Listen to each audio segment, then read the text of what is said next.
Hello అండి. Welcome to our channel ముద్దపప్పు ఆవకాయ. ఇవాళ మన రెసిపీ వచ్చేసి పాలకూర, ఉల్లికారం కూరండి. ఆకుకూరలు మన శరీరానికి ఎంతో అవసరం. అలా అని రోజు ఒకే స్టైల్‌లో తింటే బోర్ కొట్టే వాళ్ళకి ఎంతో టేస్టీగా, ఎంతో కమ్మగా ఈ కూర ఎలా చేయాలో చూద్దాం రండి. 3 కట్టలు పాలకూరని తీసుకుని వాటిని శుభ్రంగా ఆకులన్నీ ఒలిచేసి కడిగి సన్నగా కోసి పక్కన పెట్టుకోండి. అలాగే ఒక మీడియం సైజు ఒక 3 ఉల్లిపాయలని కొంచెం పెద్ద ముక్కలుగా తరిగి అవి కూడా పక్కన పెట్టుకోండి.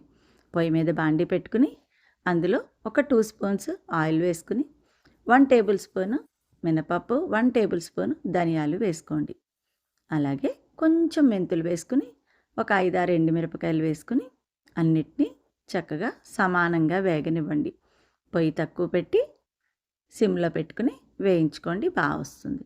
ఇవన్నీ ఓ పక్కన పెట్టుకుని అదే బాండీలో మనం ఇందాక తరిగి పెట్టుకున్నాం కదా, ఆ ఉల్లిపాయలు కూడా అందులో వేసేసుకోండి.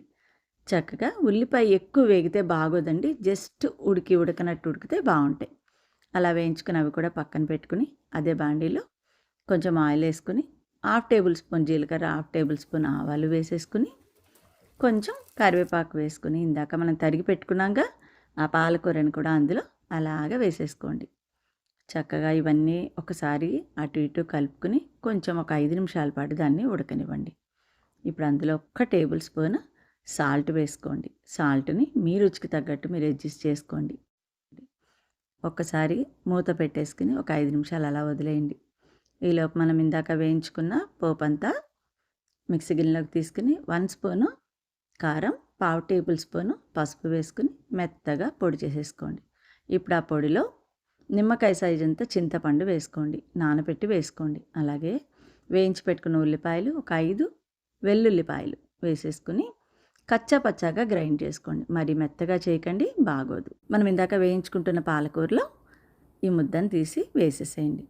చక్కగా అంతా బాగా కలిసేలాగా చక్కగా మూలల నుంచి బాగా కలిపేయండి.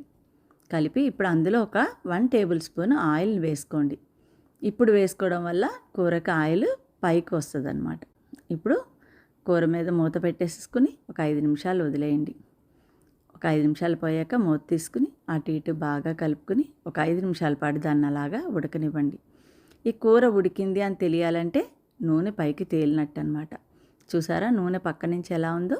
అలా ఉంటే కూర బాగా ఉడికినట్టు మనకి తెలుస్తుంది. ఇప్పుడు దాన్ని సర్వింగ్ డిష్లోకి తీసేసుకుని సర్వ్ చేసుకోండి. ఇది రోటీస్లో కానీ అన్నంలో కానీ చాలా బాగుంటుంది. అంతేకాకుండా ఇది 2 రోజుల పాటు నిలవ కూడా ఉంటుంది. ఈ రెసిపీ కనుక మీకు నచ్చితే లైక్ చేయండి, షేర్ చేయండి, సబ్స్క్రైబ్ చేయండి. అలాగే మీ కామెంట్స్ని కూడా తెలియచేయండి.